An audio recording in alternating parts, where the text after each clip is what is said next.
Page 259 exercise 14.3 कहा जा रहा है length of 14 leaves are measured, draw a histogram. सबसे पहले डेटा को कंटिन्यूअस करने को बोल रहा है, बोलो वो क्या कह रहा है, मेक द, आपने करा दिया था। नहीं कराया, ये क्वेश्चन रह गया है। तो इसमें ये चीज़ पूछ रहा है कंटिन्यूअस करो, तो सबसे पहले हम डेटा कंटिन्यूअस करेंगे। बताओ जो डिफरेंस क्या है, डिफरेंस बिटवीन टू क्लासेस क्या है वो देखो। वो 0.5 फंक्शन देंगे हाँ हायर से और लोअर उसमें वो हायर से ज़्यादा तक। हाँ एक मिनट। सो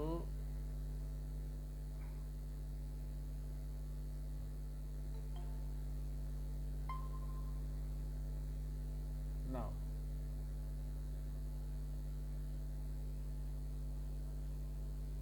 हम इसमें क्या करेंगे, let us first make the data continuous. तो डिफरेंस बिटवीन टू क्लास क्या है यहाँ पे, ये लिखो, डिफरेंस बिटवीन टू क्लासेस। नहीं वो तो upper limit and lower limit है दो क्लास में। So that is equals to 126 से 127 के बीच कितना गैप है वो बता रहे हैं, दैट इज, हाँ तो इसको कहते हैं lower limit of any class minus upper limit of previous class. क्या कहते हैं बताओ, lower limit of any class minus upper limit of previous class. तो मान लीजिए मैंने लोअर लिमिट उठा ली, क्या 127 किसी क्लास की लोअर लिमिट है, बताओ। यस सर है। और उसके प्रीवियस क्लास की अपर लिमिट क्या है, 126 प्रीवियस क्लास की अपर लिमिट, दो क्लासेस हैं 126।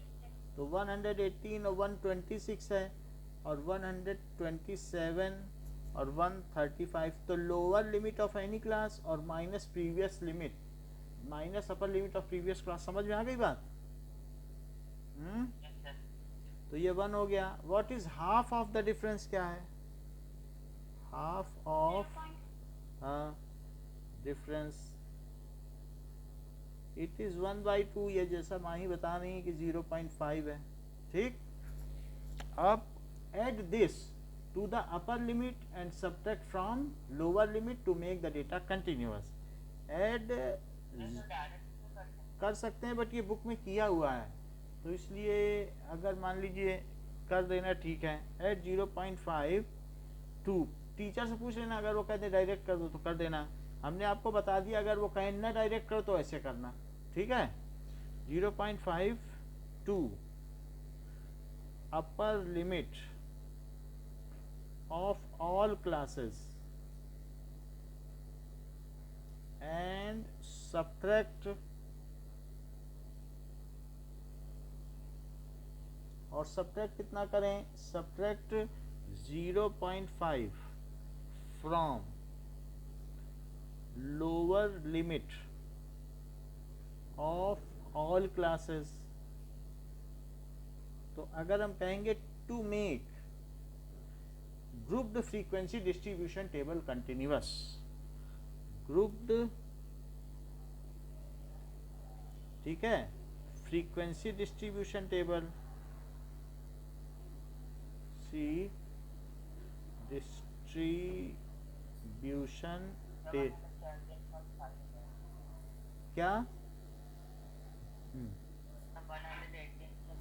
हाँ तो कंटिन्यूअस। तो आपको क्या करना है कि लेंथ, अब जो आप बोल रहे हो ना वो कर दो, लेंथ इन mm। एक पेड़ की बहुत सारी पत्तियां ली गई, मान लीजिए 40 लीव्स ली गई, फिर उनको मीजर किया गया।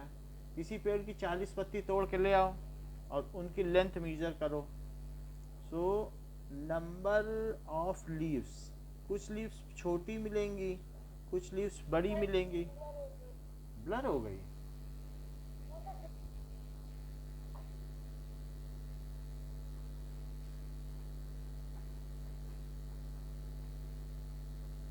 अभी अभी बताओ, ठीक है? ठीक है सर। ओके। अब देखो कि अब हम क्या करेंगे, प्रार्थना बताती जाओ एक एक का। पहले में क्या लिखें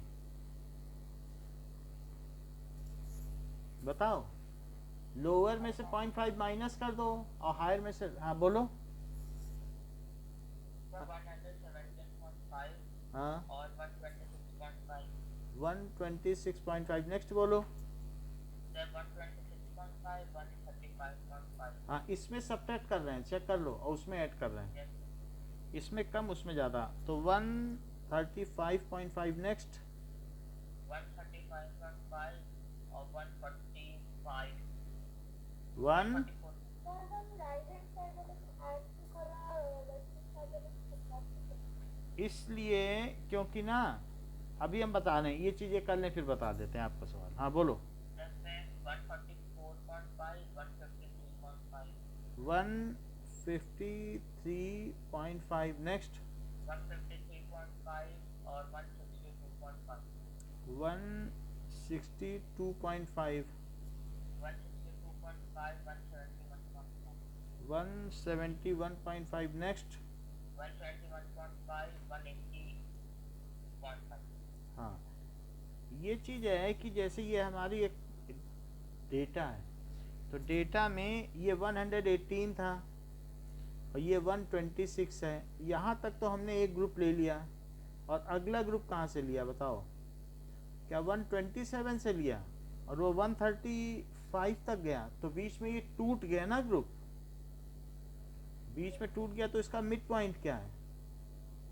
मिड पॉइंट क्या है? 126.5। तो इसको यहाँ तक चल के जाना पड़ेगा कि नहीं, अगर दोनों को मिलना है, और इसको यहाँ तक चल के जाना पड़ेगा, तो बताओ लोअर लिमिट में से क्या मैं सब्ट्रैक्ट कर दूं 0.5 और अपर लिमिट में ऐड कर दूं, क्या दोनों किनारे मिल जाएंगे? यही कर रहे हैं। तो हमने हर एक की अपर लिमिट में जोड़ दिया है, और लोअर लिमिट से कहा तुम थोड़ा इधर चल जाओ, उससे कहा तुम आगे बढ़ जाओ, तो फिर मिल जाएगा कि नहीं सारा? तो 359 12 542 542, तो ये सारे डेटा हो गए। अब ये हमारा कंटिन्यूअस हो गया, जो किसी की अपर लिमिट है क्या वही नेक्स्ट क्लास की लोअर लिमिट हो गई? Yes sir. तो इस तरीके से अब ये टोटल तो हमने 40 लीव्स लिखी हैं, तो यहाँ लिख लो total it is equal to 40 leaves, तो ये टोटल भी लिख लिया। नाउ अब हम इसका एक ग्राफ बनाएंगे कंटिन्यूअस फ्रीक्वेंसी डिस्ट्रीब्यूशन टेबल का। तो यहाँ पर 117 से शुरू हो रहा है, तो हम इसके लिए किंक बना देंगे। तो ये देखो, और मैक्सिमम कितने तक जा रहा है? क्या ये 12 तक जा रहा है? सो ये है, ये हमने बना दिया। ओके ओके, आई थिंक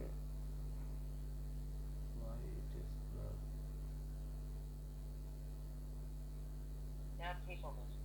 ठीक हुआ? Yes sir.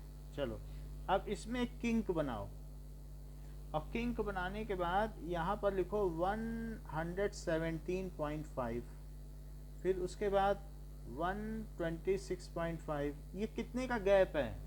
देखने से आपको पता चल रहा है कितने का गैप है। वन क्लास साइज देखो क्या है, 126.5 और 117.5 कितने? चेक करो, 0.0 और ये 9, और भी है कि बस 9 का गैप है ना।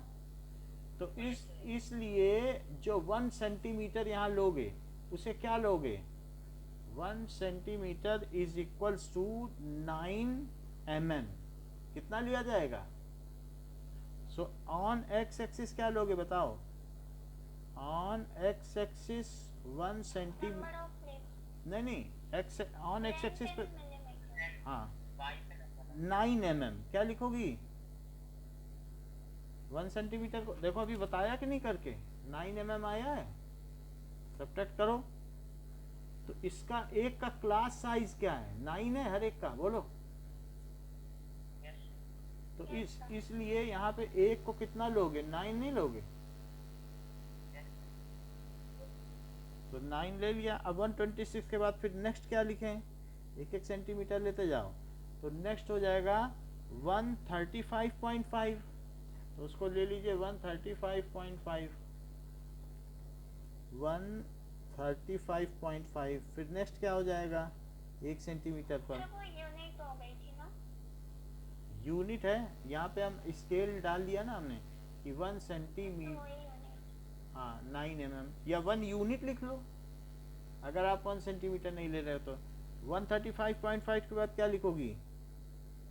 144.5 5, उसके बाद 153.5 153.5, 152.5 162.5, 171.5, 180.5। अच्छा ये बताओ वाई एक्सिस पे कितना लें? हमें 12 तक जाना है, 12 तो नहीं लेंगे। हाँ हाँ, तो ऑन वाई एक्सिस, तो वाई एक्सिस पे अब लें कि हमें क्या लेना है? तो वाई एक्सिस पे ले लें कि 1 centimetre is equals to 2 units. चलिए लिखना होगा या फिर डायरेक्ट सुना? देखो 1 centimetre is equals to 2 leaves लिखना चाहिए। तो जैसे हम लोग यूनिट बदल बदल के ले रहे हैं ना, एक्स पे दूसरा है, ये होता है, करते हैं। तो 2 2 4 2 6 2 8 2 10 और 2 12, तो 2 4 6 8 10 12 12 तक हमने ले लिया। इसको भी थोड़ा आगे कर दो। अब यहाँ पर इस तरफ क्या लिखोगे? ये क्या है? क्या साइज ऑफ लीव्स? सर हाँ चलिए प्रोग्राम में ये लिखना है ऑन वाई एक्सिस। लिखना होता है, लिख पैराग्राफ में क्या क्या? पैराग्राफ में बार ग्राफ में वाई एक्सिस लिखो, हिस्टोग्राम में एक्स एक्सिस और वाई एक्सिस दोनों का लिखो। तो ये Okay, चीज है। अब जैसे ये क्या हो गया, इधर क्या लीफ है? ये that is length, length in mm। हमने इधर लिख दिया क्योंकि नीचे जगह नहीं है, आप भी नीचे लिख लेंगे ना। और ये क्या है? Number of leaves, so number of leaves इधर हो गया। अच्छा अब ये हमने किंक बना दिया क्योंकि 0 से तो लगातार नहीं है ना, तो 0 से छूटा हुआ है। अब 117 से 126 तक की कितनी लीव्स हैं? 3। तो 3 को कैसे रिप्रेजेंट करें? 3 कहाँ पड़ेगा इसमें? यहाँ तक जाएगा, बीच में आएगा। तो ये देखो हमने बना दिया। अच्छा अब 126 से 0.5 से 135.5 तक की कितनी है? 4 और 6 के बीच। तो 4 और 6 के बीच में बनाओ। इसको स्केल से बनाना, मैं तो ऐसे ही बना दे रहा हूँ। अच्छा अब देखो नेक्स्ट कितनी है? 9। तो 9 8 और इसके बीच ले लो। तो 8 और इसके बीच लेंगे तो क्या होगा? आओ 9 यहाँ पे 8 और 10 के बीच 9 ले लो।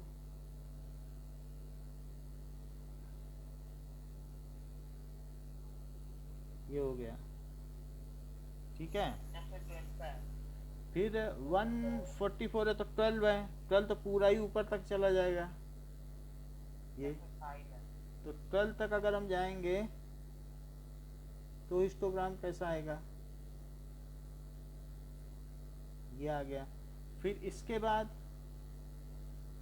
देन 153 से ये 5 है, 5 पे आ जाओ। 5 तो पहले भी लिया जा चुका है, तो 2 5 है, ये है 5 ये। और इसके बाद 162 4, तो 4 यहाँ, ये 4 हो गया, फिर 2, तो 2 ये है, ये बन गया हिस्टोग्राम। तो ये हमारा हिस्टोग्राम बन गया। अब इसे 0 भी लिख सकते हो क्योंकि 0 से शुरू है। नाउ रिप्रेजेंट कर लिया। Is there any other suitable graph representation, इसका दूसरा क्या हो सकता है? बार कैसे बनाओगी, बीच में गैप थोड़ी ना है, बोलो। फ्रीक्वेंसी पहुंचेगा ना, हाँ ये सही बताया। या फ्रीक्वेंसी पॉलीगन हो, हाँ क्योंकि सबके मिड पॉइंट को लो, तो ये और सबके मिड पॉइंट को लेकर, और यहाँ पर भी मिड पॉइंट लो, तो अगला क्या होगा? 180.5 में आगे 9 जोड़ो तो कितना आता है बताओ? 189.5, तो उसका मिड पॉइंट भी ले लो, वहां से इसको मिला दो, और इसमें यही एक 1 सेंटीमीटर, तो इसके मिड पॉइंट मिला दो, तो यहाँ इससे मिलाओ। ये बार डायग्राम नहीं हो सकता है, बार डायग्राम में बीच में गैप होना चाहिए, यहाँ गैप कहाँ है? और ग्रुप्ड डेटा में कभी बार डायग्राम बना भी सकते हो? वो कमोडिटीज होती है तब बनते हैं, लगातार आ रहा है तो कहाँ से गैप छोड़ोगे? हाँ बोलो माही, बोलो तो बताएं। क्योंकि ग्रुप है तो गैप कैसे छोड़ोगी? छोड़ पाओगी क्या? गैप के लिए नहीं तो फिर उस एक्सिस पे एक ही चीज अगर आप 2 बार लिखोगी तो भी तो गलत माना जाएगा ना मैथमेटिकली। जब वो चीज है, उस चीज को 2 बार क्यों लिखा है कि एक्सिस पे, एक चीज एक्सिस पे कोई चीज 2 बार लिखी जाएगी? तो ये जो हमने बनाया ये क्या कहलाएगा? पॉलीगन। बनाना नहीं है, not needed, but I have shown you कि अगर वो कह रहा है is there any other method for representation of data, then yes it is frequency polygon. चूंकि हम अगले आगे के सवाल ऐसे करेंगे इसलिए हमने बना दिया, और कोई बात नहीं। तो सेकंड का आंसर है यस, फ्रीक्वेंसी पॉलीगन। अब थर्ड देखो, is it correct to conclude that maximum number of leaves are 153 mm long? क्या ये कहना ठीक है कि ज्यादातर पत्तियां 153 mm लॉन्ग हैं? नहीं, चेक तो करो जरा, 153 नहीं है, मैक्सिमम लीव्स आर, हाँ तो उसके बीच की हैं, क्योंकि जब ग्रुप्ड डेटा है, अगर मैं आपसे देखो सुनो, अगर मैं कहूँ 90 से 100 नंबर तक के बीच 12 बच्चे लाएं, तो वहां तुम टीचर को रिपोर्ट जाके दे दोगे कि 12 बच्चे 100 नंबर लाएं कि नहीं? ऐसा कहना गलत हो जाएगा ना। ये कहना ठीक है कि इस ग्रुप के बीच 12 बच्चे हैं इतने नंबर लाने वाले, ये कह दो कि सभी A+ लाए हैं, तो गलत नहीं हो जाएगा? तो मतलब इस ग्रुप में है, तो ये चीज कहना ठीक है। तो नो, वो कह रहा क्या करेक्ट है, तो लिखो no, it is correct to say that maximum number of leaves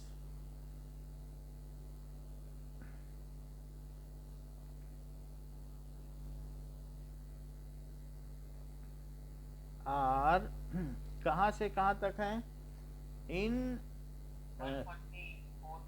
class 144.5 mm to 153.5 mm, ये कहना ज़्यादा ठीक है। ये नहीं कह सकते कि जो मैक्सिमम है, अपर लिमिट है, वही सारे हैं, वो कहना तो गलत हो जाएगा। आगे देखो नेक्स्ट क्वेश्चन, 6th क्वेश्चन पे आइए। 6th क्वेश्चन क्या कह रहा है कि the following table gives the distribution of students of 2 sections according to the marks obtained by them। तो अलग अलग है कि सेक्शन ए और सेक्शन बी के हैं, रिप्रेजेंट इन बोथ, दोनों को बनाना है लेकिन फ्रीक्वेंसी पॉलीगन में बनाना है। तो इस चीज को करने के लिए हम लोग वापस जरा पहुंचे, तो वापस पहुंचने पे फ्रीक्वेंसी पॉलीगन देखें होता क्या है। Frequency polygon. तो फ्रीक्वेंसी पॉलीगन को बनाने के लिए हम हर क्लास का जो भी मिड पॉइंट होगा उसको ले लेंगे। What is the frequency polygon? जैसे कि एग्जाम्पल 8 में आओ, अभी 6 क्वेश्चन मत करो, अभी हम लोग एक एग्जाम्पल करते हैं तो उससे हमें फ्रीक्वेंसी पॉलीगन पता चल जाएगा। सबसे पहले आप पेज नंबर पे आओ 255, ठीक है। सो 255 नहीं है एग्जाम्पल, अच्छा ठीक है, हाँ 254 एग्जाम्पल 8 है। तो इसमें मार्क्स क्या दिए हैं? तो जैसे ये मार्क्स दिए हैं तो हम इसको कैसे करेंगे? करने के लिए कि 0 से 10 मार्क्स कितने बच्चों के हैं, दैट इज मार्क्स, 5. और उसके बाद क्लास मार्क लिखेंगे और फिर नंबर ऑफ स्टूडेंट। तो ये तो दिया है. हाँ, तो जैसे ये दिया है मार्क्स 0 से 10 है तो उसका क्लास मार्क क्या हुआ? अगर वो कह रहे 0 से 10 जो है 5 बच्चों के आए हैं तो क्या माही ये कहना ठीक रहेगा कि 10 नंबर 5 बच्चों के हैं कि नहीं? बताओ बताओ, No, sir. ये कहना ठीक रहेगा कि 0 नंबर 5 बच्चों के, कि वो भी कहना ठीक नहीं रहेगा? No, sir. तो अब इनका मीन निकालना पड़ेगा। 0 और 10 का मीन क्या है? तो दैट इज क्लास मार्क क्या होता है बताओ? क्लास मार्क जिसके बीच में टेबल बनाइए टैली मार्क की जगह, The sum of observation divided by हाँ, लोअर लिमिट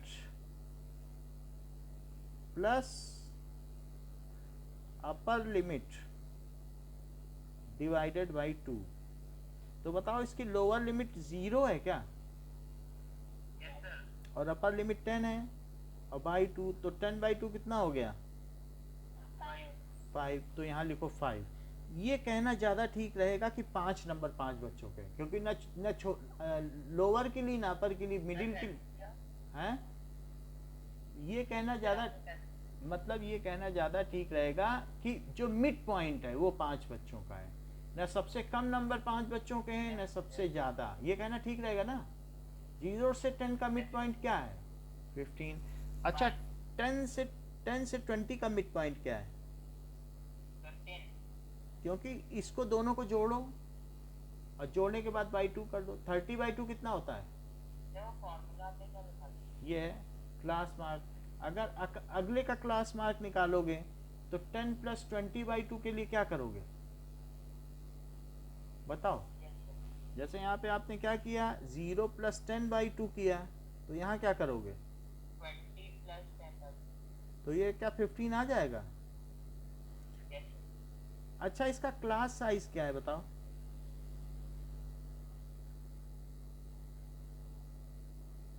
क्लास साइज क्या होता है? क्या upper limit minus lower limit minus lower limit? Sir, 10 हो जाएगा. अच्छा तो ये 10 माइनस 0 कितना होता है? 10। क्या क्लास साइज होता है क्लास साइज का मतलब है इस क्लास में हायर से लोअर को घटा दो तो सबकी कितने कितने की गैप की साइज है, कितने कितने साइज की क्लास बनाई है? 10 10 की। 10 तो अब हायर से अपर लिमिट में से लोअर लिमिट माइनस कर दो तो क्या कहते हैं उसको? Class size. तो प्रार्थना कह रही है ऐसे कि हम बार बार क्यों जोड़ें और बाई 2 करें, इससे अच्छा क्यों ना 5 में 10 जोड़ दो और फिर इसमें 10 जोड़ दो, क्योंकि जो इसके मिड पॉइंट से इसके मिड पॉइंट चले तो भी तो 10 ही आएगा। Yes, sir. और 20 से 30 तो या तो दो तरीके से कर सकते हो, 25 लिखो जोड़ के 20 पर. और या 10 इसी में क्यों ना जोड़ दो, बोलो। और 30 से 40 के लिए क्या करोगे? तब क्लास साइज क्या लिखोगे? तो क्लास साइज करने की ज़रूरत नहीं होती। 35. हाँ, क्लास साइज करने की ज़रूरत नहीं होती है, एक पहली वाली निकाली जाती है, फिर उसके बाद तो आप 10 वो क्लास मार्क निकालने की ज़रूरत नहीं होती है, एक निकाल के फिर जोड़ते चले जाओ। तो 40 to 50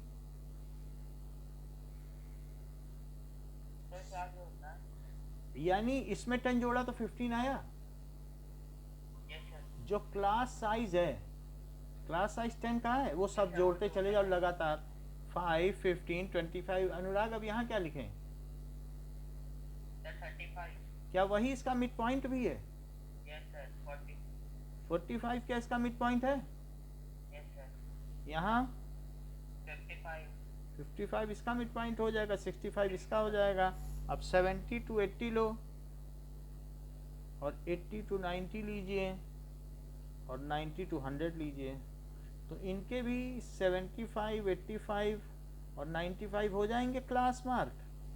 जो बीच में लिखा है वो क्लास मार्क है, यही रिप्रेजेंट करता है कि इतने बच्चों के इतने नंबर है। तो 5, 10 और फिर क्या करो, 4, 6 और 7, 3, 2, 2, 3, 9। तो टोटल कितने बच्चे हैं? 51। कभी कभी लोगों के पास स्केल नहीं रहता है, तो ऐसी स्थिति में वो लोग क्या करते हैं, मतलब जैसे वो लोग हिस्टोग्राम बनाना नहीं चाहते, कहते हैं हमें हिस्टोग्राम नहीं बनाना है, फ्रीक्वेंसी पॉलीगन सभी लोग पसंद करते हैं। ऐसा क्यों? क्योंकि जो हम यहाँ पे ये बना रहे हैं इसमें आपको ज़्यादा कुछ नहीं बताना है। तो फ्रीक्वेंसी पॉलीगन बना दीजिए कि ये 0 है, बट डोंट देखो 0 है और 0 ये 10, 1 सेंटीमीटर पे कितना ले लो, 10, 20, फिर 30, 40, 50, 60, 70, 80, 90 और 100।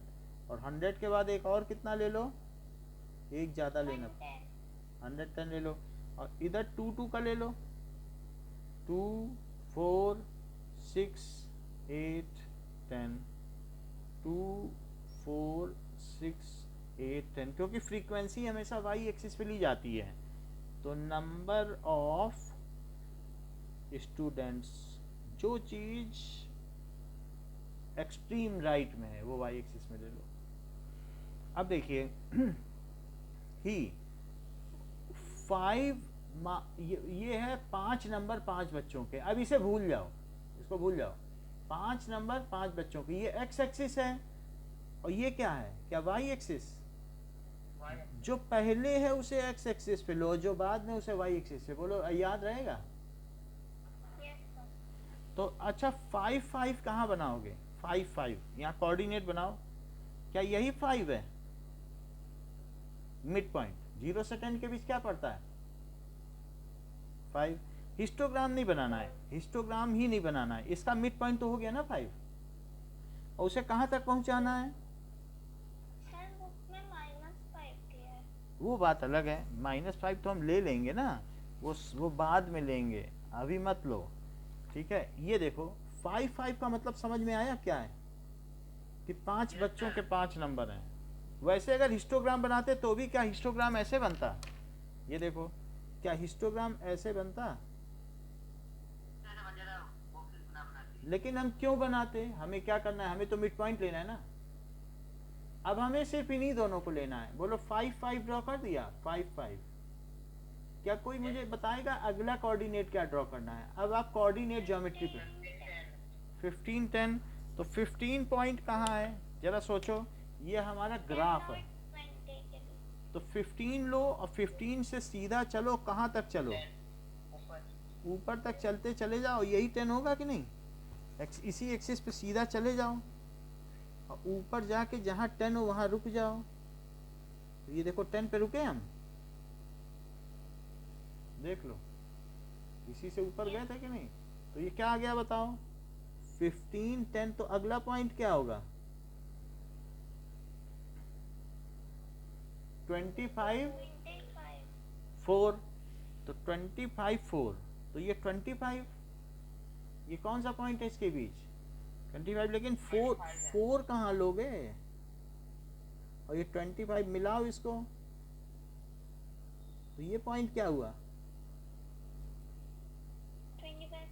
25, 4 के बाद क्या है? 35। तो अब 6 से चलो, 6 से आगे चलो और 35 क्या होगा, क्या इसका मिड पॉइंट? Yes, sir. तो ये जहाँ मिल जाए वहीं पे मान लेना, दैट इज 35। पहले एक्स एक्सिस और फिर 6। अगला पढ़ो। 45 से 45 7. 45 7 है, तो 7 कहाँ पे आता है? ये 7 और 45 ये, तो ये इसको ऊपर ले चलो, तो ये कहीं पे पॉइंट आया ये, और इसका नाम क्या दे दो? 45 7। नेक्स्ट देखिए 55 3, 3. तो 3 कहाँ है? ये 3 हो गया। और 55 कहाँ है? तो ये हो गया 55 3। पहले x फिर y। अब देखो 65 पे क्या है? 2. तो 2 ले लो, और यहाँ पर मिडिल में रहो, तो ये क्या हो जाएगा? 75 से मैं 2. और 75 में क्या है? सेम है, तो सेम ले लो और आगे बढ़ जाओ। ये देखो दिस इज 75 2, ये आ गया। अब बताओ 85. 85 पे 3, तो 3 वाली लाइन कौन सी चल रही है? ये बढ़ो आगे, और इसमें 85 से ऊपर चलो, तो ये स्केल रख के खींच सकते हैं, मतलब हमें खींचना नहीं है, वहाँ तो ग्राफ पेपर होगा, ये चीज़ ग्राफ पेपर पे होगी। तो ये क्या हो जाएगा? 95 9. 85 3, और 95 पे 9 है, 9 देखो, तो ये 9 से आ रहा है, और यहाँ पे 95 को भी ऊपर उठाओ,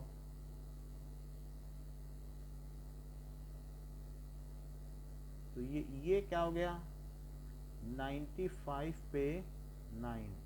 वैसे अजीब सी बात है कि पीछे कम कम नंबर है और अचानक वो कैसी क्लास है कि जो ज़्यादा नंबर के ज़्यादा बच्चे आ गए, ऐसे डिस्ट्रीब्यूशन कम ही होता है। अब देखो कि 0 से इधर ले जाओ, क्या सर? मतलब होता क्या है कि एवरेज बच्चे किसी भी क्लास में ज़्यादा होते हैं, और ये एक ऐसी क्लास है जिसमें टॉपर बच्चे ज़्यादा हैं। इसमें भी एवरेज ज्यादा है। मतलब ठीक है, लेकिन ऐसा कम होता है ना कि कम, ऐसा होता है धीरे धीरे बढ़ते हैं फिर धीरे धीरे घटते हैं, ऐसा नहीं होता है। सबसे ज़्यादा किसी क्लास में ना मंद बुद्धि बच्चे सबसे ज़्यादा होते हैं ना सबसे तेज। सबसे ज़्यादा बच्चे किस कैटेगरी के होते हैं? मीडियम। लेकिन यहाँ 9 बच्चे तेज हैं, इनको ए सेक्शन में डालो। अब देखो ये 10 है, तो 10 के इधर क्या लेना पड़ेगा? क्या -10? -5. भाई 10 है, 10 के जिधर इतना 10 है तो इधर, और इसका मिड पॉइंट क्या हो जाएगा? -5। और 100 और 110 के बीच मिड पॉइंट क्या है? 105. 105। तो ये 105 0 पे मिलना है, और यहाँ पे किस पे मिलना है?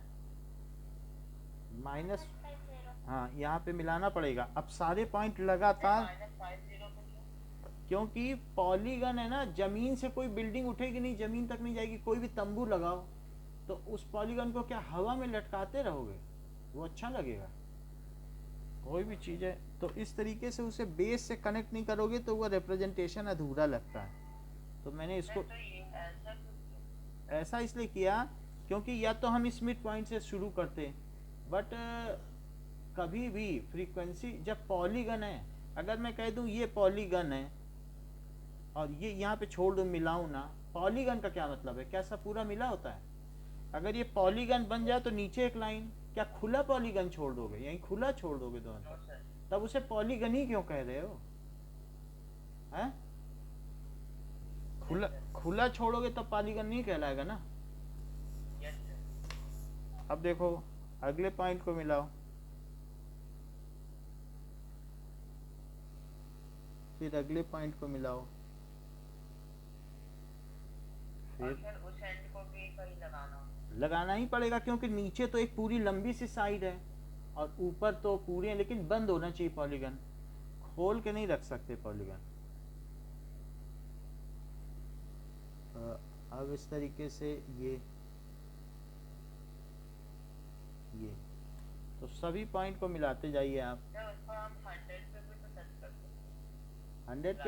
100 पे नहीं करना होता है, वो अगले इंटरवल के मिड पॉइंट पे। जैसे ये 0 से 10 है ना, तो उसका प्रीवियस कौन सा है, क्या -10 से 0, तो पिछले 10 के मिड पॉइंट, और इसमें अगले 10 के मिड पॉइंट। तो अब ये यहाँ तक आया और फिर ये सीधे चला गया क्या, क्योंकि 2 की 2 एक साथ है, बताओ 2 की 2 थी, और फिर अगला 3 पे गया, ये देखो 3, और 3 के बाद कहाँ चला गया, सीधा 9। अब 9 के बाद फिर 0 पे जाएगा 105 के पास 7, तो यहाँ बनाओ, यानी ये, तो ये फ्रीक्वेंसी पॉलीगन हो गया। समझ में आ गई बात है कैसे बना, बाकी तो ठीक है, ये है फ्रीक्वेंसी पॉलीगन। ठीक है, इसको आप चाहें तो बाकी शेड कर सकते हैं अंदर अंदर। ये हमारा फ्रीक्वेंसी पॉलीगन है, रिप्रेजेंटेशन को इम्प्रूव करने के लिए अंदर अंदर शेड हो जाएगा।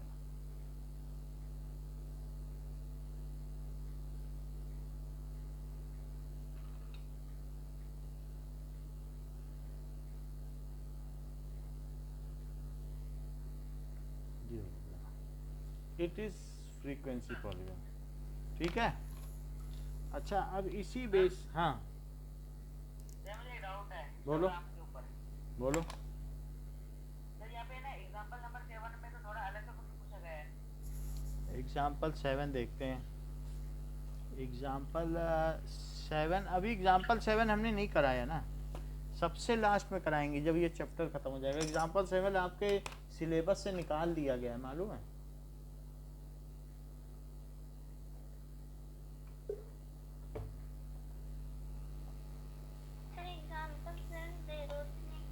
इसलिए निकाला गया है क्योंकि इसके जो इंटरवल है वो इवन नहीं है, क्योंकि एग्जाम्पल 7 में अलग से लिखा गया example 7 is not in your syllabus. मैं सिलेबस भेज दूंगा आपके पास, लेकिन एग्जाम्पल 7 में क्या बताया गया है कि if class size is not even, 0 से 20 है और अगला क्या 20 से 30 है, पहले का क्लास साइज का 20 है, दूसरे का 10 है, और लास्ट वाले का देख लो, पहले का 20 है कि नहीं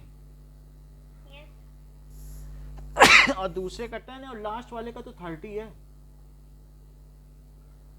और ये जो इसका हिस्टोग्राम जिसने ये बना दिया अबव है, लेकिन उन्होंने बताया है कि 100 मार्क्स हैं, लिखा है कि नहीं क्वेश्चन में 100 मार्क्स, तो 70 से ज्यादा नंबर पाने वाला तो 70 से 100 ही होगा।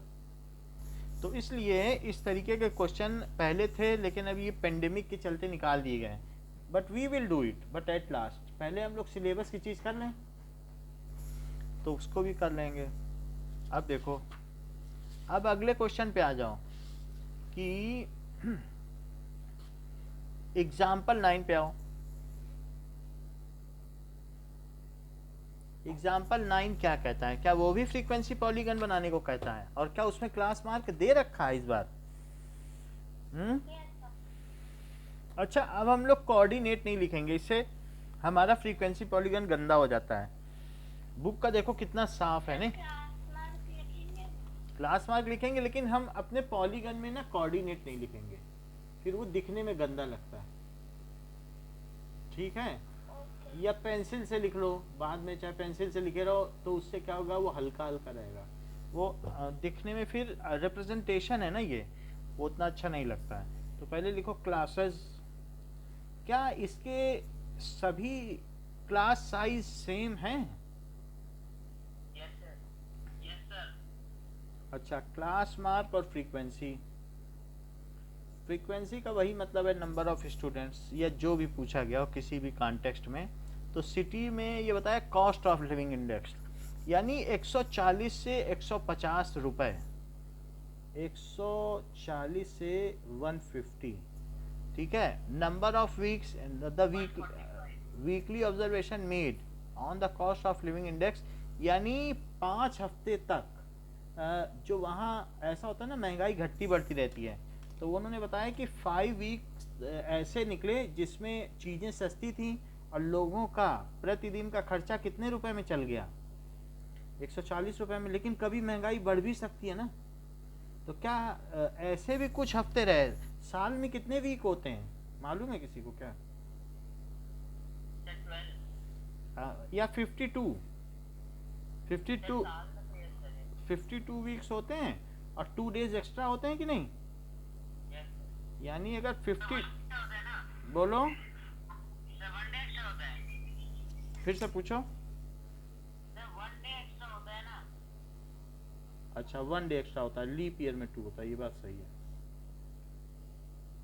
अब देखो तो 140 है, फिर कितना है 150 टू 160 और 160 टू 170, 170 टू 180 और 180। कोई तो ऐसे भी दिन गए हैं, कुछ हफ्ते ऐसे गए हैं जिसमें 180 से 190 रुपए प्रतिदिन का एक व्यक्ति का खर्च आया है। और कभी कभी तो बहुत ही ज़्यादा उसको दिक्कत हुई, 200 रुपए तक खर्च हो गया, महंगाई बढ़ गई होगी किसी हफ्ते। ऐसे कितने हफ्ते उसने गुजारे जिसमें उसे 190 से 200 रुपए खर्च, 2 वीक्स उसने ऐसे गुजारे हैं कि महंगाई बहुत ज़्यादा थी तो उसे इतना खर्च हुआ। लेकिन 6 वीक्स में उसने इस कीमत पर गुजारा है, पर डे इतना खर्च हो रहा है। और 9 वीक्स उसके कैसे गए हैं इसके हिसाब से, और फिर 20 में 167 70 में चल गया, और साल के 10 हफ्ते उसने इतना खर्च किया तो भी काम चल गया, महंगी नहीं हुई होंगी चीज़ें। टोटल वीक्स कितनी हो गए? 52।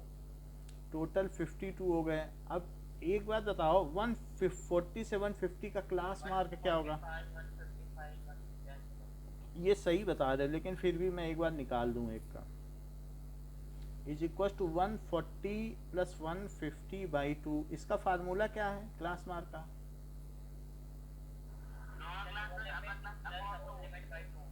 लोअर लिमिट, क्लास नहीं बोला करो, लोअर माइनस अपर लिमिट, हाँ प्लस अपर बाई 2, ये होगा।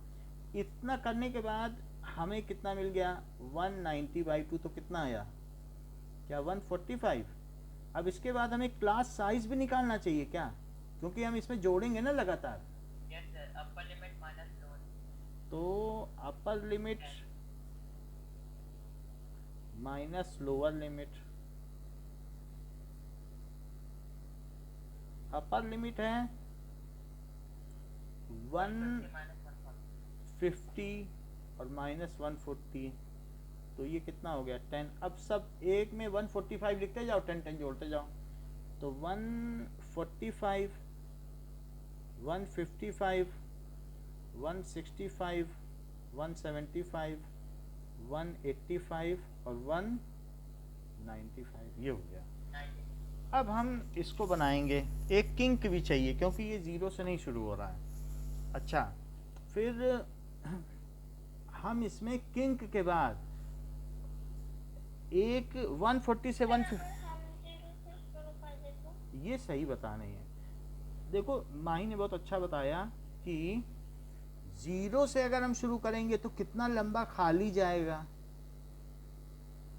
भाई 0 से शुरू करोगी, 0 से 10, 20, 135 यहाँ आएगा तो आधा ग्राफ खाली रखोगी। स्कूल में रिप्रेजेंट कर रही हो तो आपका लगेगा नहीं कि खाली ग्राफ है।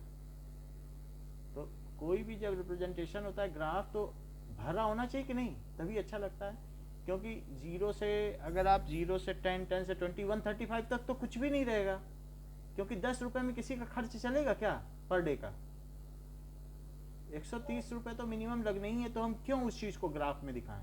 तो अब हम किंक बना दें। और माही ने एक और अच्छी बात कही कि हर एक बार आप मिड पॉइंट ले रहे थे, क्यों नहीं आप सीधा 145 ही मिड पॉइंट लो, तो हमें मिड पॉइंट ढूंढना नहीं पड़ेगा। बोलो, है तरीका अच्छा?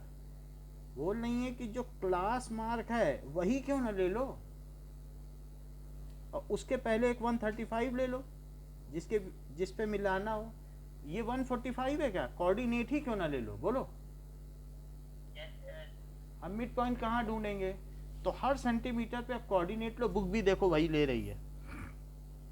और अगला क्या ले लें? 165, फिर क्या ले लें 175, तो कोई भी क्राइसिस नहीं रहेगा हमारे पास कोऑर्डिनेट का। 185 बड़े आराम से हम कर लेंगे। 195 195 करते हैं क्या क्राइसिस। बोलो कार्तिक, क्या कह रहे हो? सर क्राइसिस मतलब क्या होता है? मतलब कि हम, क्राइसिस का मतलब है कि हम बीच में ढूंढ रहे पॉइंट और वो हम सही नहीं बना पा रहे हैं और इसमें 1 सेंटीमीटर पे हम सीधा ले लें, सो दैट मीन्स जो हमारा किसी भी चीज़ में इनएक्यूरेसी है वो चीज़ चली जाएगी। हाँ, उस चीज़ की वो जो चीज़ इनएक्यूरेसी आ रही थी वो नहीं रही कि हम बड़े आसानी से उस चीज़ को कर लेंगे। तो अब देखो 20 तक बनाना है तो मैं कितना ले लूँ? 2 ले लूँ क्या? Yes sir. 2 से कम में तो नहीं बन पाएगा। 2 4 6 8 10 12 14 16 18 20 और थोड़ा सा और बढ़ा दो। ये हो गई फ्रीक्वेंसी। फ्रीक्वेंसी बोलो या नंबर ऑफ वीक्स, एक ही बात है कि कितने हफ्ते तक आपका कॉस्ट ऑफ लिविंग इंडेक्स क्या रहा। दैट इज क्लासेज, एक तरीके से ये कॉस्ट ऑफ लिविंग इंडेक्स है। ये तो कह ही सकते हो कि तुम्हारा खर्चा 145 रुपये पर डे के हिसाब से 5 वीक्स तक तुमने 145 रुपीज़ पर डे के हिसाब से खर्च किए ना। मैंने 130 खर्च, ना मैंने 140 खर्च। नंबर ऑफ वीक्स होगा ना भाई। ये वाई एक्सिस पे नंबर ऑफ वीक्स हो गए। और ये क्या है कि पर डे कितना खर्च किया, ना 130 खर्च, ना 140 खर्च किया, ना 150, 20 का रहा। बोलो सही है? तो it is cost of living index. Living index ये लिख देना, ठीक है। फ्रीक्वेंसी से तो कोई मीनिंग निकलता नहीं है कि नंबर ऑफ वीक्स लिखना ठीक है, क्योंकि स्कूल में चार्ट बना के ले जाओगे तो ऐसे फ्रीक्वेंसी लिखोगे तो किसी को पता भी चलेगा कि क्या बताना चाहते हो। अब 145 पे कितना है, कितने हफ्ते तुमने गुजारे? यूनिट भी लिखना है। यूनिट किसकी लिखना चाहती हो यूनिट इसमें? तो दिया नहीं है। रुपीस में लिखो ये।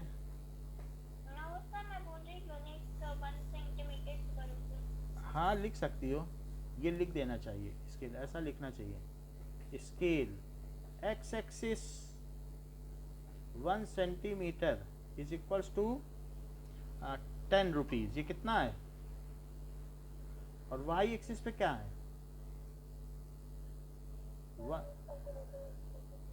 वो वीक्स है ना। 1 सेंटीमीटर में 2 वीक्स है। अच्छा 145 पे कितना लेना है? 5। तो अब 5 है, बस यहाँ पे सीधा एक डॉट बना दो। सही है, कोई दिक्कत नहीं ना? देख लो, चेक कर लो। अगला क्या है? 155 पे कितना लिखें? सर वो कॉस्ट ऑफ लिविंग इंडेक्स 125 का पूछ रही है। इसलिए शुरू किया क्योंकि पीछे मिलाना पड़ेगा, वरना पॉलीगन अधूरा रह जाएगा। खुला पॉलीगन नहीं बनाना है। और चूंकि हमारे पास मौका है, हम इधर क्लासेस भी लिख सकते हैं। हैं कितना। सर क्लासेस भी लिख सकते हैं। अब क्लास रह कहाँ गई? अब जब आप मार्क दिखा रहे हो या क्लासेस लिख सकते हो, तब फिर लिख देना 130 ऐसे लिखना, फिर 130 से शुरू करना, 130 140 कहोगे तो हम अगला ग्राफ बना देंगे उसका भी। मतलब क्लास से लिखना चाहो, पिछला वाला हमने क्लास से बनाया था और अब हम इससे बना रहे हैं, तो दोनों भी हमने दिखाई दिया आपको। पिछला क्वेश्चन देख लो, क्लास से। अच्छा 155 पे कितने हैं चेक करो। 10 है, तो स्केल से चाहे तो आप हल्का हल्का डॉट उठा लो और 10 तक उठा लेना। पेंसिल से भी उठा सकते हो, कुछ भी, एक सपोर्ट के लिए कि एक्यूरेट बने। ये बन गया 155 पे 10। अब आगे 165 पे 20। तो इसको भी उठाओ 165 तो, और 20 तक ले जाओ। ये है 20।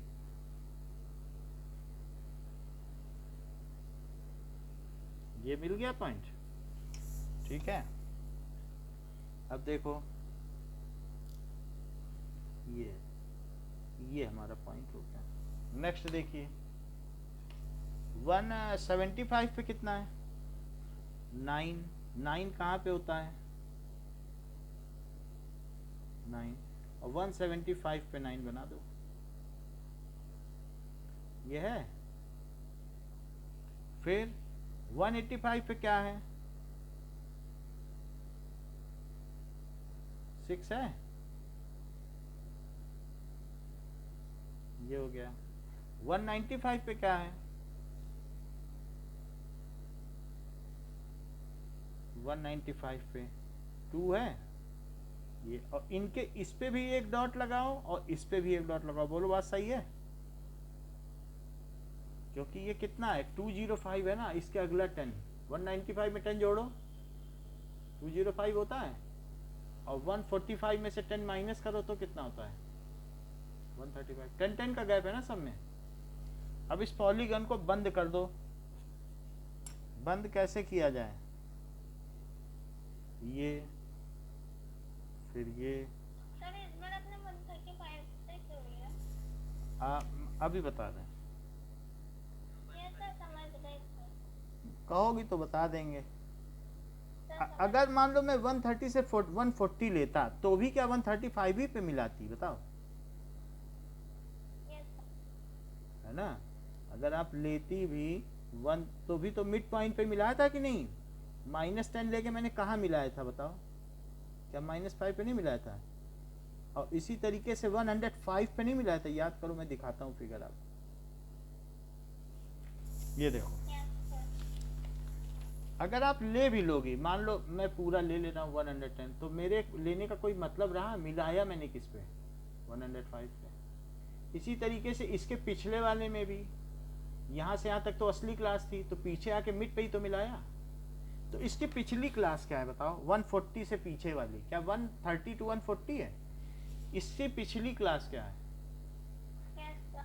130 to 140 है, और 130 to 140 का मिड पॉइंट क्या है बताओ? 135। तो वही लिया, उसके पीछे वाले 10 पे मिलाना है और आगे वाले 10। समझ में आ गई बात? और अब क्वेश्चन कहता है कि इसे पॉलीगन है तो नाम दे दो ABCD EFGH। अब लिख दो ABCDEFGH is the desired frequency polygon. ये लिखना पड़ेगा। ABCD है, लिखा है, देखो लास्ट लाइन, ABCDEFGH दिखाएं कि दिख गया? It is the desired frequency के, कहाँ लिखा है? अभी दिखा रहा हूं, फ्रीक्वेंसी पॉलीगन। ये देखो भाई, आप ये लिखो, it is the desired frequency polygon. देखो लिखा है the resultant frequency polygon will be this, लिखा है, बताओ। तो लास्ट लाइन है। सो इसको कैसे बनाया गया? And the coordinates of this polygon are, ये भी लिख दिया, एंड कोऑर्डिनेट्स आर 145 फिर और कौन से हैं 155। तो अलग अलग कोऑर्डिनेट लिख रहा है, तो उसमें वो लिख भी रहा है कि ये ए के हैं, ये बी के हैं। 155 10 1, फिर सी यहाँ लिख दो, 165 20 D, 175 9 E, 185 6 and F, ABCDEF। कुछ ABCD कुछ छोड़ा है क्या? EFGH, G का क्या होगा? 165 और 20 होगा ना? 165 20 होगा सर। ए तो आपका 135 165 170 185 होगा। ए, ओके ओके, बात समझ में आ गई, मैं समझ गया। तो इसकी जो भी है ना, वो हमने गलत लिख दी है ABCD। 135 और 0 होगा ये। हाँ कोई बात नहीं, इसे ठीक करो। सो दिस इज B, ये C, ये D, ये E, ये F और ये G।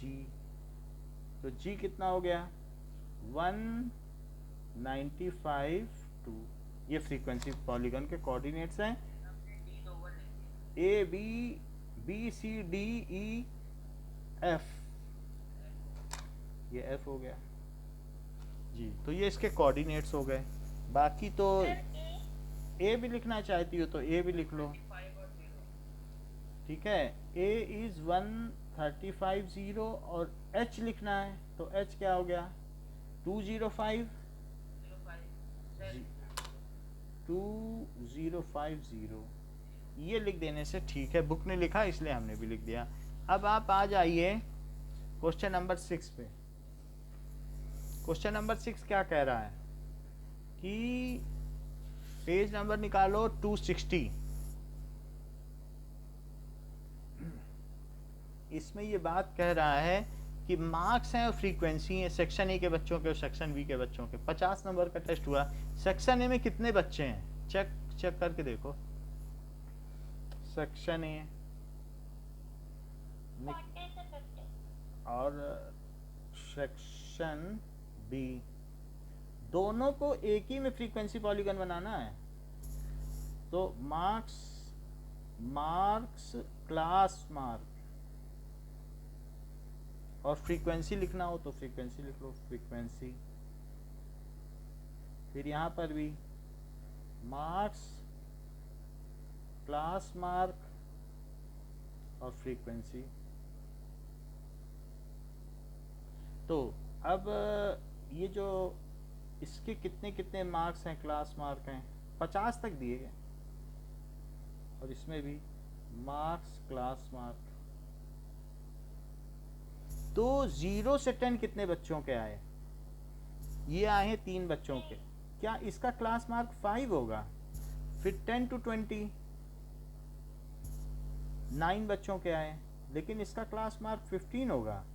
फिर 20 to 30 कितने बच्चों के आए? 25 क्लास मार्क हो गया और 17 बच्चे हैं। और इसी तरीके से 30 से 40 तो 35 और दैट इज 12, ये हो गया। इसी तरीके से यहाँ भी लिखो 0 से 10, 10 से 20, 20 से 30, 30 to 40 और आगे भी लिख लेंगे। तो 5 10 5 नहीं हुआ, 5 और फिर 15, 5 15 फिर 25 35 और 5 9 5 है 19 है 15 है और फिर कितने हैं 10। अब लास्ट कितना बच रहा है? लास्ट है 40 to 50।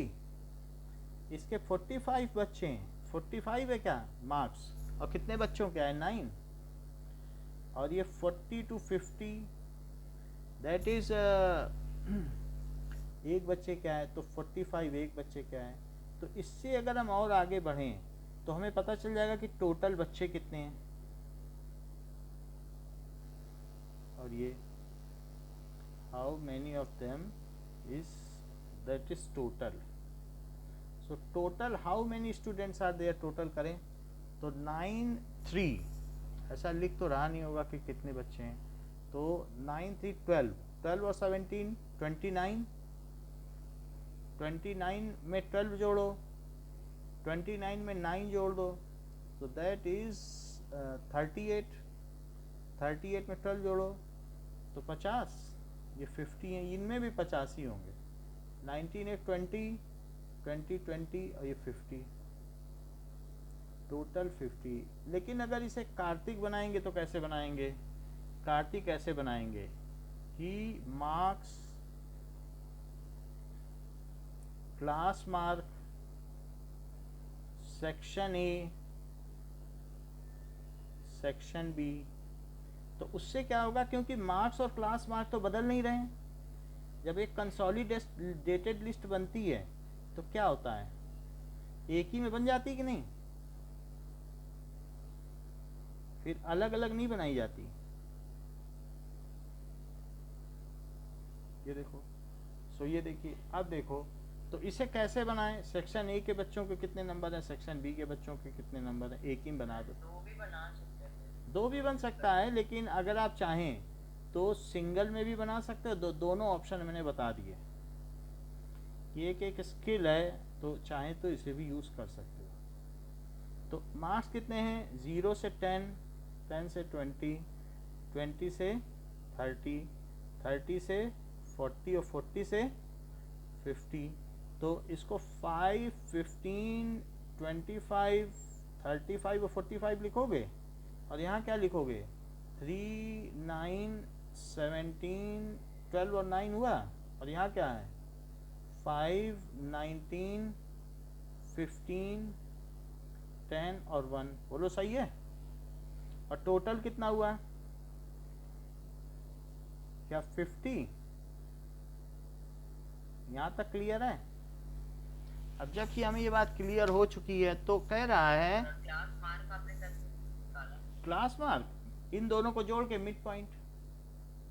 मार्क्स तो जैसे 0 से 10 हैं इतने बच्चों के, तो हम क्या कहेंगे? इतने बच्चों के सर अपॉन 2 में तो हाँ, अपॉन 2 तो करना पड़ेगा, नहीं तो मिड पॉइंट नहीं आएगा। इसका मीन है, समझो। मुझे लगा मार्क्स अलग। मार्क्स 0 से 10 तक हैं, तो क्या मानोगे? 3 बच्चों के 0 नंबर है कि 10 मानोगे कि 5? न कम मानो न ज़्यादा मानो, बीच का मानो। तो ये चीज़ है। अब वो कह रहा है कि दोनों को सेम ग्राफ में बनाओ। तो सेम ग्राफ में आप क्या बनाओगे? क्या क्लास मार्क लोगे? इधर नीचे सर 2 बन जाएगा ना, फ्रीक्वेंसी पड़ेगा। 2 नहीं दो एक ही बनेगा, लेकिन समझ में आई? वो सर कह कुछ नंबर्स तो अलग है। पढ़ो क्वेश्चन में क्या कह रहा है। बोथ ऑन सेम ग्राफ कह रहा है, सेम ग्राफ पे बनाओ। तो अब इसके लिए क्या करोगे? 0 से 10 लेना है, तो 0 से 10 के बीच में आप वैसे तो लेना चाहो तो 0 से 10 भी ले सकते हो, तो और फिर मिड में 5 लेना, जैसा चाहो वैसा करो, ठीक है। तो 0, 10 दोनों ऑप्शन आपके लिए छोड़े हैं, कोई ज़्यादा कठिन नहीं, इसलिए मैं ऐसा ले रहा हूँ। 30, 40 और 50 तक ले लिए, क्योंकि 60 तक तो वैसे भी लेना है आपको, और यहाँ कितना लेना है पीछे? -10 लेना है ना, क्योंकि इसका भी मिड पॉइंट लोगे, इसका भी मिड पॉइंट, इसका भी मिड पॉइंट, इसका भी मिड पॉइंट लेना पड़ेगा। यहाँ पे 2, 4, 6, 8, 10, 12, 14, 16, 18, 20, तो ये 20 तक ले लिया। 2, 4, 8, 10, 12, 14, 6। अगर मान लो 5 और 15 लेते तो बात क्यों गलत होती, जरा वो मैं बता दूं। 16, 18 और 20, 2, 4, 8 ले लिया, यहाँ गलत कर दिया। 2, 4 के बाद 6 लेना चाहिए था। तो 2, 4, 6, 8। ऐसे भी तो ले सकते थे 5, 15, 20 सही कर सकते। हाँ वही तो बता रहा हूँ कि वो क्यों गलत हो जाता, इसीलिए तो नहीं लिया। देखो अगर मान लो ऐसे करती कि इसको मैंने 5 ले लिया और इसको ले लिया 15, तो मैथमेटिकली ये गलत हो जाता क्या? क्योंकि 0 से 5 भी 1 सेंटीमीटर ले रही हो और 5 से 10 भी 1 सेंटीमीटर, क्या गलत हो जाता है? बीच में 10 ले लेते ना, नहीं, बीच में 10। हाँ तो वो लेना ही है, तो फिर हम क्यों ना ऐसे ले लें 1 सेंटीमीटर 10, क्योंकि 0 से 5 इक्वी डिस्टेंस। अगर आप 5 लो, फिर 10 लो, फिर 15 लो, फिर सभी ले लो, इससे अच्छा ये ना ले लो 5 ही पॉइंट। बात समझ में आई माही मैं क्या कह रहा हूँ? कि यहाँ 1 सेंटीमीटर को 5 लोगी और यहाँ एक को 10 लोगी, क्या गलत नहीं हो जाएगा? ठीक है, इसीलिए हमने ऐसा किया। हाँ बोलो। ये हमने ना ग्राफ के ऊपर ना x ये लिखते थे, x y। हाँ तो लिख लो, इसमें लिख लो। फिर अपने लास्ट ग्राफ में कैसे करा? देखो लास्ट ग्राफ में क्या किया, ऐसा हमने कभी भी जो भी वो है ना, ये तो 10, 10 का ही लिया है, इक्वल ही लिया है। इसके बाद वाला देखना है, कोई भी देख लो। कभी इस बात को हमने वो नहीं किया है कि सब में 10, 10 का ही लिया है। 1 सेंटीमीटर 10 है तो सब जगह 10 ही है। सर 135 लेना ना। 135 लिया है तो किंक बना है ना, 0 से 135। किंक का मतलब सही टाइप है। किंग का मतलब गैप होता है। तो जब 0 से ले रही हो तो 0 से 5 कभी 1 सेंटीमीटर लोगी, फिर इसको 1 सेंटीमीटर को 10 ले लोगी क्या? अब देखो 5 पे 3 बनाओ, 3, फिर 15 पे 9, 15 है, और इस पे ये है 15, ध्यान रखना।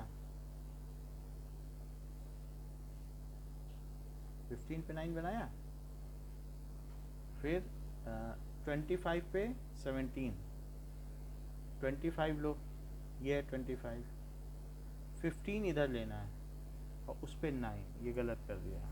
9 तो फ्रीक्वेंसी है ना, तो इसकी फ्रीक्वेंसी कितनी लेनी है? 9, ठीक है? बताओ, 15 पे 9 लिया, और 25 पे कितना लेना है? 17। तो लो, हाँ बोलो। सर ना आपने ना पहले में लिया था। पहले में 5 पे ये भी गलत है, 5 पे 3 ये भी गलत था, 5 पे 3 अब ठीक है। 15 पे 9 और 25 पे 17, ठीक है? यस। और 35 पे 12 लो, 35 से उठाओ 12 तक ले जाओ, और 12 तक ले जाओ,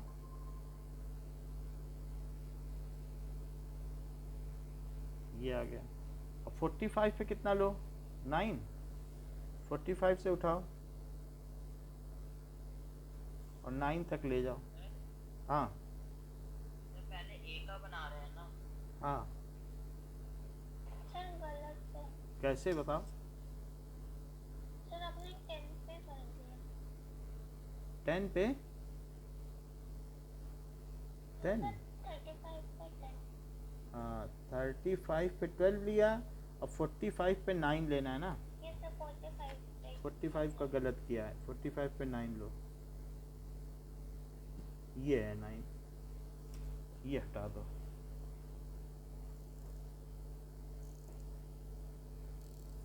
ये समझ में आ गई बात? अगले का मिड पॉइंट यहाँ, और अगले का मिड पॉइंट यहाँ, सही है?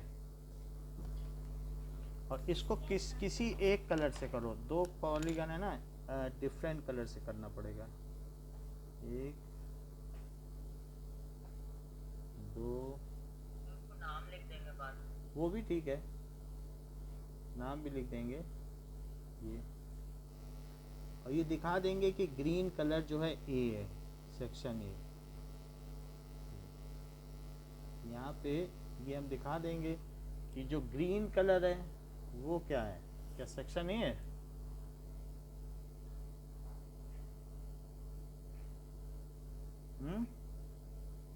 ऐसे दिखा दोगे ना? अपना स्केल नहीं लिखा। स्केल लिखना है तो स्केल लिखो, और ये क्या है कि मार्क्स, और ये that is frequency, number of students, number of students, ये दोनों लिखो। स्केल एक्स एक्सिस 1 सेंटीमीटर कितना है? 1 सेंटीमीटर इज 10 मार्क्स। और यहाँ वाई एक्सिस में क्या है? 1 सेंटीमीटर में 2 स्टूडेंट्स। बोलो, बात समझ में आ गई? Is it correct? ऐसे ही 5 पे 5 बनाइए, 5 पे 5, ठीक है? 15 पे 19, 15 पर 19 इसी के ऊपर बन जाएगा। और 25 पे 15, 15 कहाँ है? ये 25 के ठीक ऊपर बना दो, जहाँ 25 है उसी के ऊपर 15 बना दो।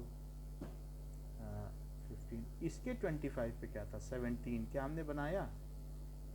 इसका 25 पे 17 मिस हो गया ना, 17 तो बनाया ही नहीं। पहले वाले के 20 पूरा और उठता और उठता और ये यहाँ तक जाता ना, कैसे? yes sir. तो ये कमी है। ये ऐसे और ये ऐसे, बाकी तो मिला दिया, ठीक ये हो गया। अच्छा अब देखो इसके अलावा क्या ये भी -10 से शुरू होगा। ऐसे ही होगा, एक ही में बन रहा है। तो 25 पे बना दिया, 15, 35 पे 10, 35 पे कितना ले लो, ये है 10, देख लो। और 45 पे 1, 45 पे कितना लेना है, 1 है। अब इस सब को क्या करो, ये देखो ये भी यहीं से शुरू होगा,